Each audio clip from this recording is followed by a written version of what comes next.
Hay un lugar en el mundo que el hombre comenzó a explorar recién a principios del siglo XIX.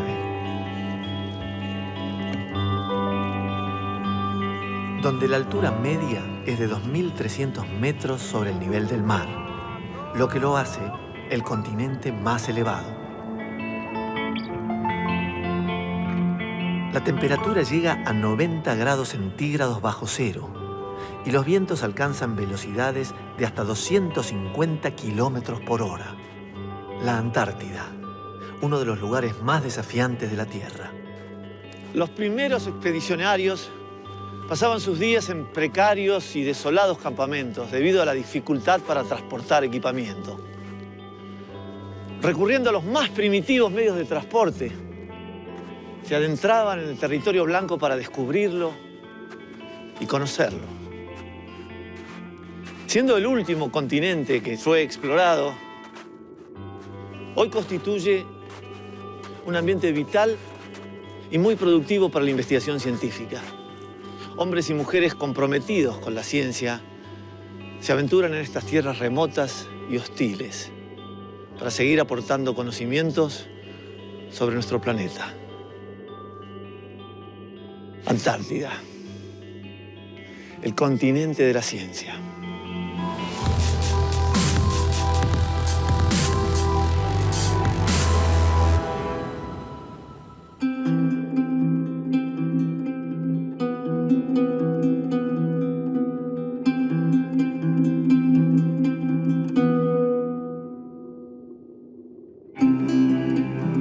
La Antártida fue designada Reserva Natural, dedicada a la paz y a la ciencia. Regida por el Tratado Antártico de 1959, alberga científicos y técnicos de todo el planeta que viajan hasta el fin del mundo para desarrollar sus proyectos científicos.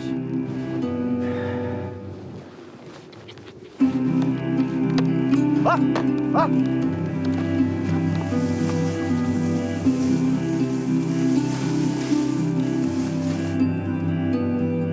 En este ambiente particular, donde el hielo es testigo y guardián del pasado, se dan excelentes condiciones para observar el espacio, investigar la atmósfera o los océanos. Científicos de todo el mundo se dedican a descifrar el clima de la Tierra en el pasado, los orígenes de la vida o la biodiversidad. La Argentina tiene presencia ininterrumpida en la Antártida desde 1904, cuando nuestro país compró una pequeña estación meteorológica escocesa, siendo hoy la primera y única estación científica que funciona desde hace más de 100 años. Rudy del Valle es doctor en geología y desde hace 40 años se dedica a investigar en el sector antártico argentino. Hoy nos habla sobre cómo los escapes de metano en la Antártida pueden generar cambios en la atmósfera global y afectar el cambio climático del planeta entero. En Antártida veíamos que había burbujas en el mar cuando transitábamos con los botes de goma, y eso dio lugar a que muestráramos primero en forma precaria, con botellas y embudos, y luego le prendiéramos fuego al gas porque suponíamos que era un gas combustible, y efectivamente, luego cuando lo mandamos a analizar vimos que era metano. En la Antártida hemos visto que hay grandes depósitos, y los depósitos más grandes están en el Ártico y en la Antártida. También en el fondo de los océanos del mundo hay depósitos de hidratos. Los depósitos más superficiales de hidratos están sujetos al cambio climático, y por eso el burbujeo que nos llamó la atención. El gas metano es un gas de efecto invernadero que contribuye al calentamiento global del planeta. Es producido en la superficie terrestre a través de procesos biológicos, como la descomposición de materia orgánica en ausencia de oxígeno. En el caso de los escapes de metano en la Antártida, las burbujas de gas llegan al mar desde sus reservorios congelados en el lecho marino. Al ascender hacia la superficie, gran parte del gas es retenido por el hielo. De esta manera, se produce el entrampamiento del mismo. Debido al calentamiento del clima observado en la península antártica, por efecto del calor cedido por el mar, el hielo se derrite y libera los gases encerrados en sus celdas hacia la atmósfera. El estudio, la investigación de los hidratos de metano y los escapes de metano es importante porque hay en la geología una prueba muy palmaria de que hubo en el pasado, durante el Paleozoico, esto es hace muchos millones de años, una extinción masiva debido a escapes de metano. Estos escapes provocaron un calentamiento de la atmósfera tan grande, tan rápido, que la fauna no tuvo tiempo de adaptarse y se extinguió más del 75% de las especies vivientes. Luego se diversificaron y llegaron hasta nosotros, ¿no es cierto? La vida es muy tenaz. Pero lo mismo, tenemos que estar alertas y prevenidos sobre las consecuencias de los escapes de metano. Evidentemente, la cantidad de burbujeos en el mar indica que han aumentado la cantidad de escapes. Lo que estamos tratando de hacer es ver qué tipo de información satelital nos puede ser útil para cuantificar la magnitud global, digamos, de los escapes. Evidentemente es el cambio climático el que ha provocado el escape del metano desde los depósitos naturales hacia la atmósfera. Esto contribuye al efecto invernadero y retroalimenta, es un proceso retroalimentado. El calor derrite los hidratos sueltan el metano va a la atmósfera y contribuye al efecto invernadero. Para poder pronosticar las respuestas al cambio ambiental, es necesario conocer los eventos del pasado y estudiar, por ejemplo, cómo estos afectaron a la biodiversidad que habitaba en ese momento. En la Antártida, dadas las características del suelo, que permanece permanentemente congelado, y del clima, frío y seco durante todo el año, se han preservado una gran cantidad de fósiles.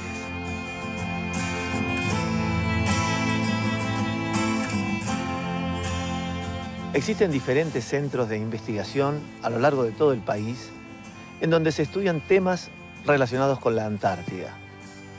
Aquí, en el CADIC, Centro Austral de Investigaciones Científicas del CONICET, en Ushuaia, geólogos y paleontólogos pueden ayudarnos a revelar la historia del planeta, a partir de las huellas geológicas y del registro fósil.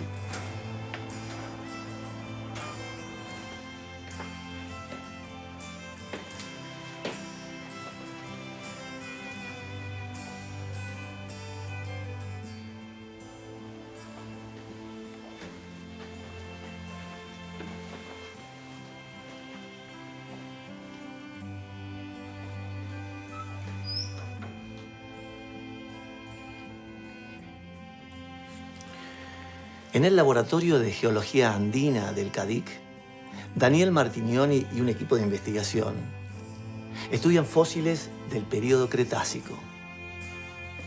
Estos fósiles nos pueden ayudar a entender cómo era el ambiente hace millones de años. Nuestro trabajo en general apunta a entender qué hay y cómo evolucionó ese lugar. Nuestro trabajo es medio detectivesco. Nosotros juntamos piezas de un rompecabezas que nunca está completo, porque digamos, no todo está preservado. En particular en Antártida, la información tan rica y las características de conservación de la información a través de sus fósiles y de las secuencias de sedimentos nos permiten primero establecer que en general estamos en un ambiente marino. De la lectura de las rocas sedimentarias nosotros podemos saber cómo iba cambiando ese ambiente. Pero además, si uno empieza a mirar qué hay en ese ambiente, uno también puede hacer inferencias sobre cómo eran las condiciones climáticas de ese lugar. De hecho, la presencia de flora, obviamente en un ambiente marino uno no tiene las plantas, pero sí las hojas o polen o esporas o semillas que se recuperan del sedimento. Uno puede inferir que en ese continente había un clima más benigno que el que hay hoy. De hecho, hoy Antártida no tiene prácticamente vegetación.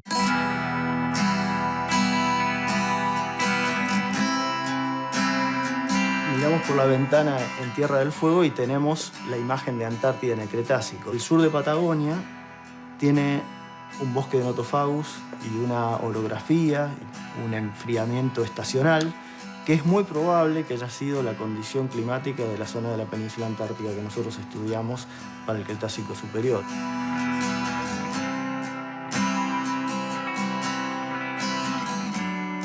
¿Por qué vamos a la Antártida? Y la verdad es que hay razones personales, casi que de curiosidad natural del hombre y en particular mía, digamos. O sea, conocer lo desconocido, digamos. Eso es una frontera de conocimiento, de exploración.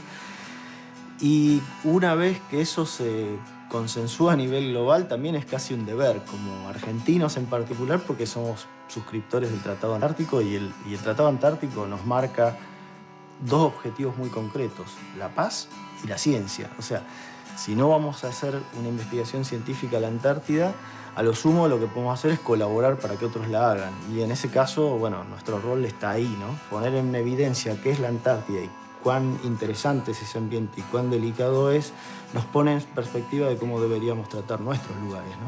O sea, con más cuidado y demás.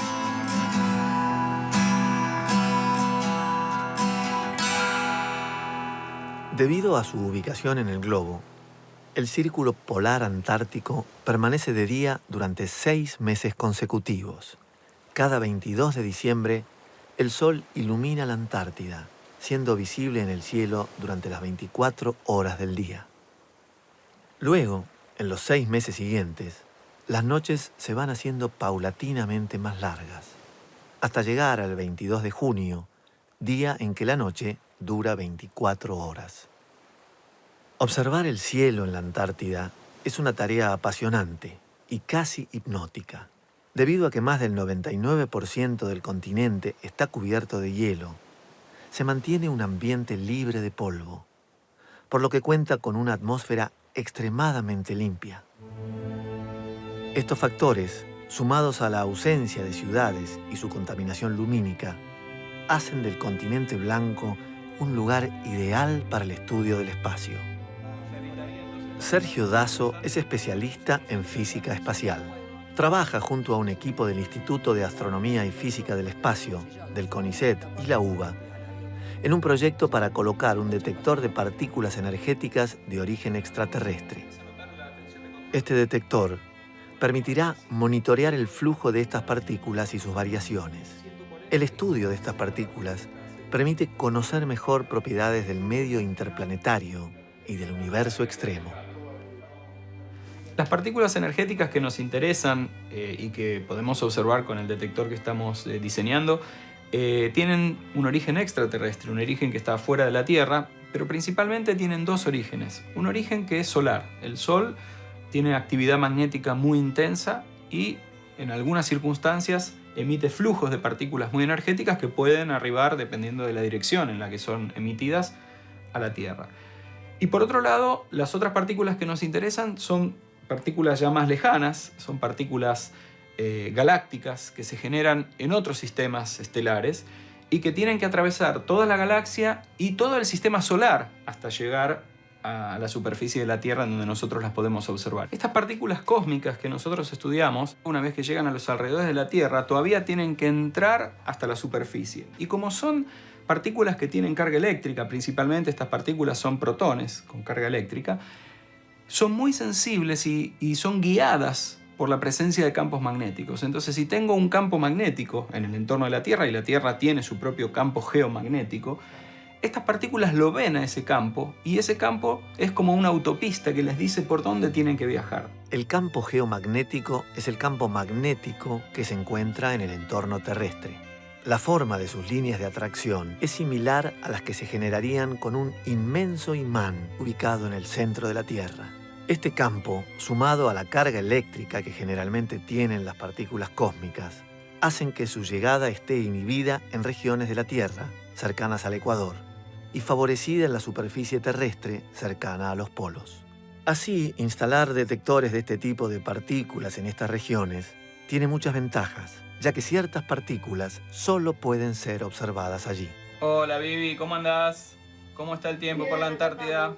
Te llamo porque estamos viendo determinar el diseño del lugar donde va a ir a parar la estación meteorológica para complementar. Hay un paralelo entre la meteorología tradicional y la meteorología espacial en el espacio, Y todo lo que uno aprenda y desde la ciencia básica pueda comprender mejor en términos de la física, de los mecanismos, de la dinámica de estas radiaciones y de las partículas que están en el espacio, nos va a ayudar a perfeccionar mejor, a entender y a perfeccionar mejor cómo poder pronosticarla. Por ejemplo, estas partículas pueden producir daños violentos en los satélites de comunicaciones y podrían, por ejemplo, impedir que un satélite de comunicaciones pueda transmitir la información que nosotros necesitamos.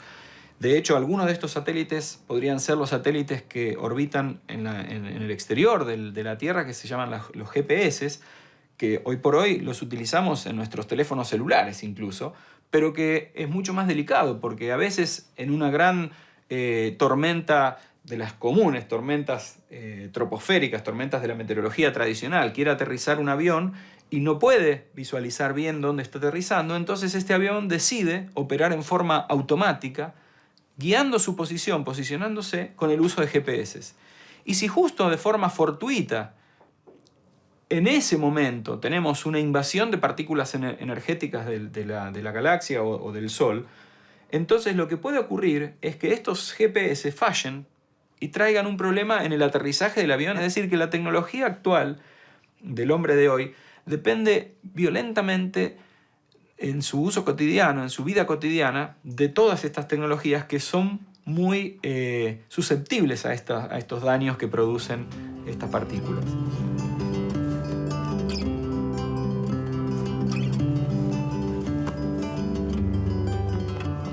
Así como aquellos expedicionarios avanzaron sobre la Antártida, descubriendo y explorando un territorio hasta ese momento desconocido, hoy la ciencia sigue sus pasos, avanzando y venciendo fronteras.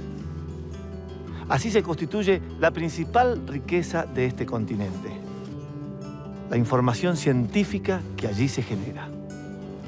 Hacer ciencia en la Antártida puede representar un gran desafío, pero con la ciencia como motor del conocimiento, la soberanía adquiere un nuevo significado.